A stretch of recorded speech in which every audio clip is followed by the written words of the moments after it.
This is Dream Job Dynamic episode 004, where the question we'll be answering today is, why are most resumes rejected before being read by a human? Stick around. This is the Dream Job Dynamic podcast, dedicated to discovering your personally perfect dream job in 7 simple steps.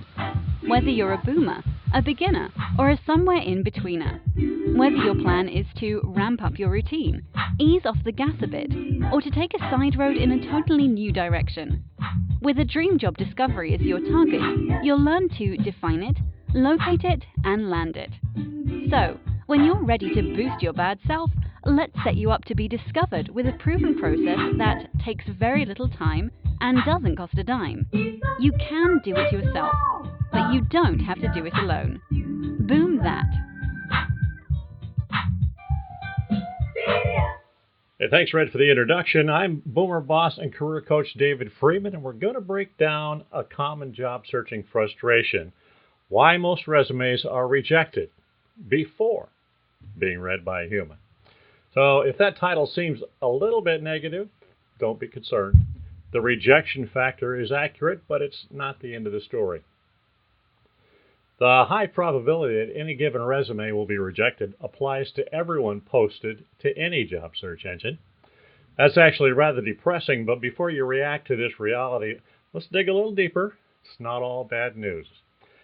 Before we get to the discussion of resumes, we need to consider the function of any job search engine.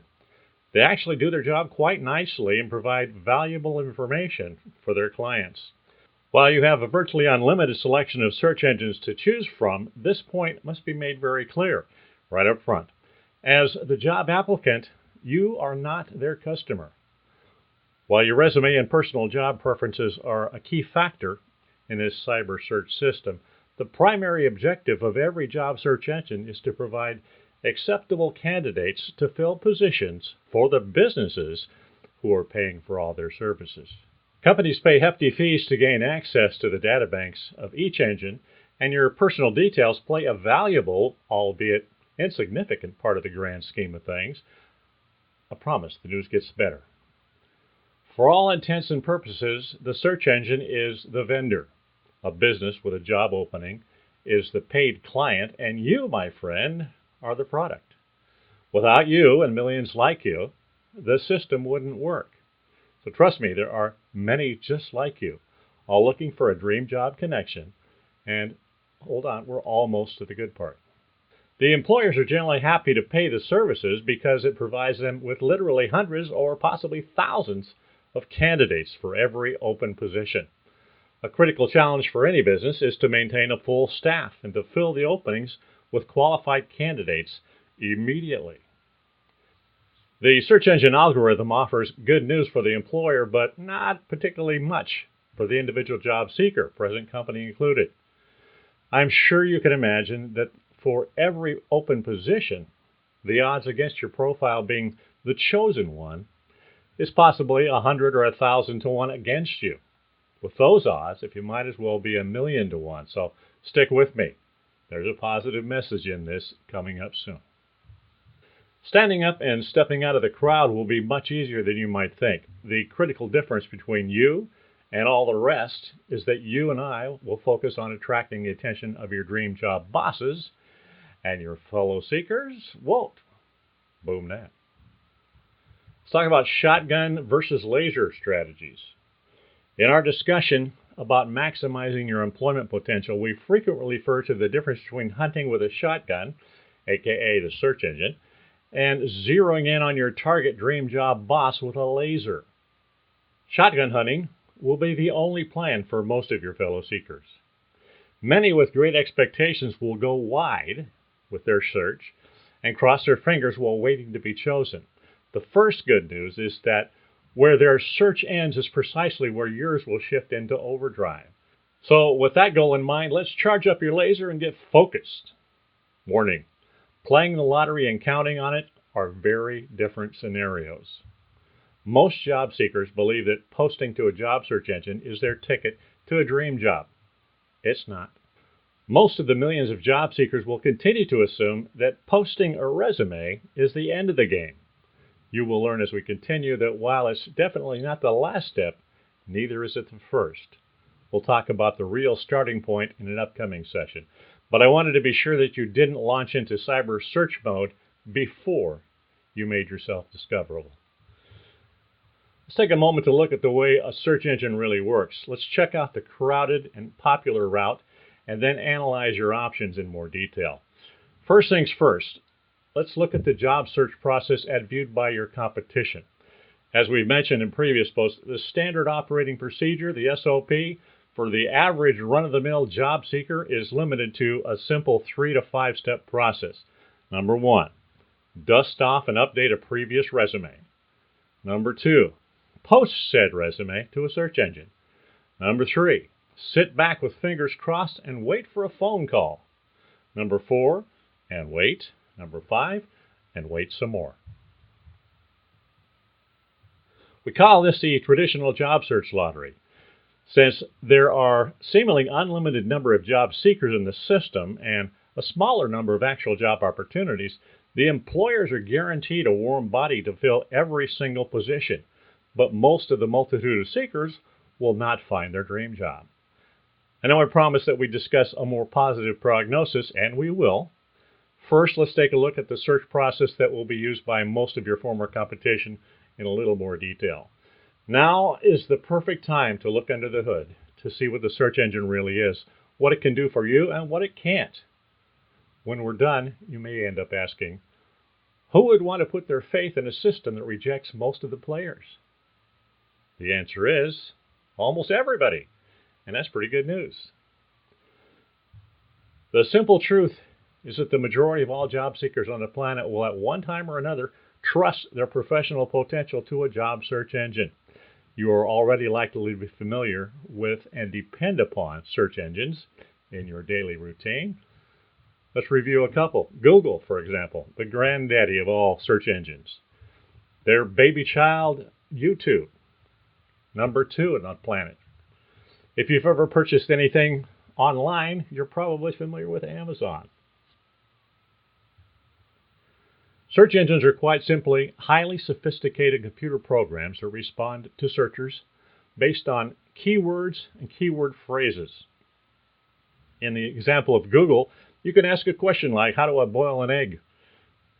In an instant, in fact, let's call it a nanosecond, your results will appear ranked in order of relevance. Google will respond with an organized list of the most popular answers to your question. The answer will be listed from the most specific and popular to the least appropriate. Generally, the first answer will describe your egg boiling query, followed by an endless list of topics referring to eggs of all kinds, and all subjects referring to boiling. In any case, your solution will likely be found within the first few offerings on the list. Consider smart computers versus dumb luck. While search engines are wonderful and helpful, they do have their limitations. At least to date, computers and their programs cannot think. They do not have opinions, and the value of their contributions are subject to the quality of the information they are fed. The popular phrase, garbage in, garbage out, comes to mind. The reality is that any job search attempt is quite simply a word game. The winner is determined by the job seeker's ability to perfectly match the words and phrases pre-selected by the employer. For a positive outcome, proper preparation and ability to read your prospective employer's mind is helpful. Following that, dumb luck may be your best friend. In the applicant review process, a job search engine cannot look at your resume as a full document in order to rank it in comparison with your competition.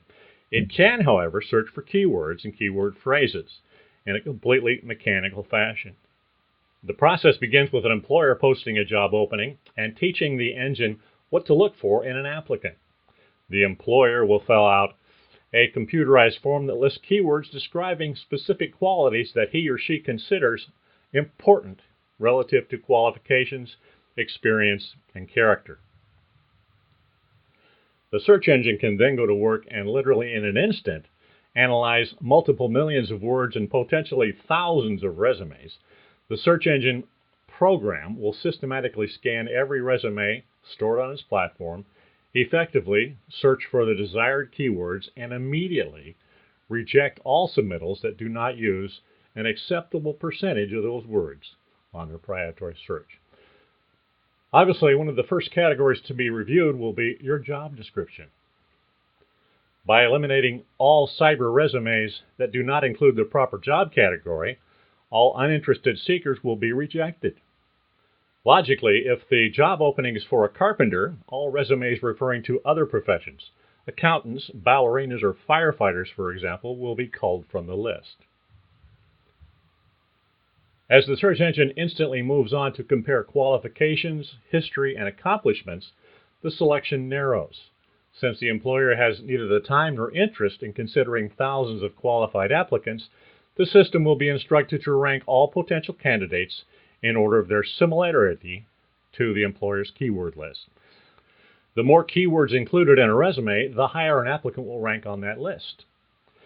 Then, in the same nanosecond that the evaluation process had begun, the search is complete. The engine will not only eliminate all unacceptable candidates, but by virtue of the parameters set by the employer, it will immediately reject all but a specific number of job search lottery winners on the very top of the list. I want you to keep in mind as we lead up to your personalized alternate search option that the expertly programmed search engine, in the blink of an eye, has sorted through thousands of resumes and selected the winners. Those winners are not necessarily the most qualified in the search resource. They will simply be the ones who use the correct words to describe themselves.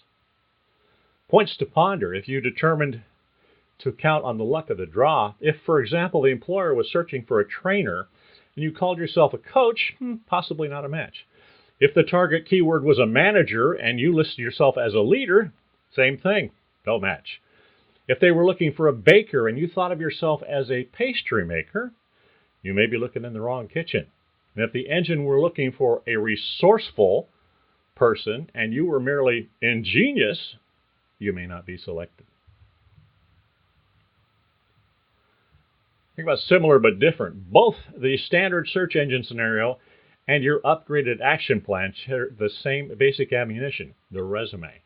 While our ultimate goal will be to mount a fast-track search by connecting directly with your specific dream job decision maker, it would be irresponsible to ignore the possible potential of finding a job through that search engine process.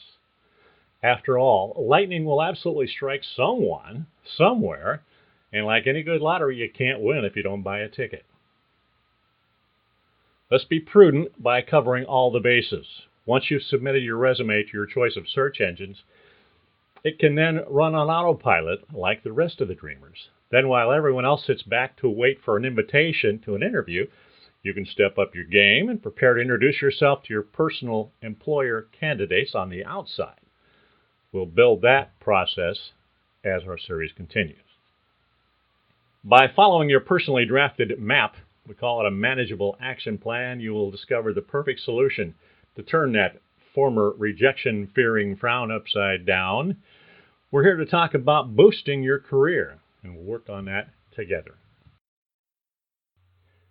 Now, in preparation for your search, I hope you'll stop by our home base at DreamJobDynamic.com, where you'll find a growing Facebook community in which we can discuss common questions and action plans. Also on the site, you'll find the Dream Job Dynamic blog and podcast, and an ever-growing collection of free Dream Job Discovery resources. One thing I'd like to share with you is our Quick Start Guide to Dream Job Discovery in 7 simple steps. That's the fast-track tool that you can find all the directions you need to set your search on a productive course. Stop by DreamJobDynamic.com, download your copy. Once you've had a chance to walk through the Quick Start Guide, if you have any unanswered questions or comments, large or small, you can always reach out to me on email, david@dreamjobdynamic.com, on our website, or through social media platform of your choice by simply searching for #DreamJobDynamic. As a part of my Pay It Forward promise to you, I'm at your service for a free coaching call if needed and a courtesy resume review. From my Boomer Boss perspective, just a little double check before you hit the go button. If the topic in today's post hits any of your hot buttons, I hope you'll join the conversation at dreamjobdynamic.com, where our mission statement is, as captured through a thought by Zig Ziglar, you can have anything in life you want if you will help enough others get what they want. To that, I'll add my own paid-forward promise about dream job discovery. Takes very little time, doesn't cost a dime. One last request. Wherever we happen to be connecting, please leave a comment to answer the question, how can I best help you today? As I like to say, when it comes to your personally perfect dream job discovery, you can do it yourself, but you don't have to do it alone. So share the quick start guide with someone you know who needs it. Then come back. I'll look forward to meeting you on the inside to talk about your dream job discovery in those 7 simple steps. I have mine, the dream job, and I would be pleased to help you find yours. Come on back.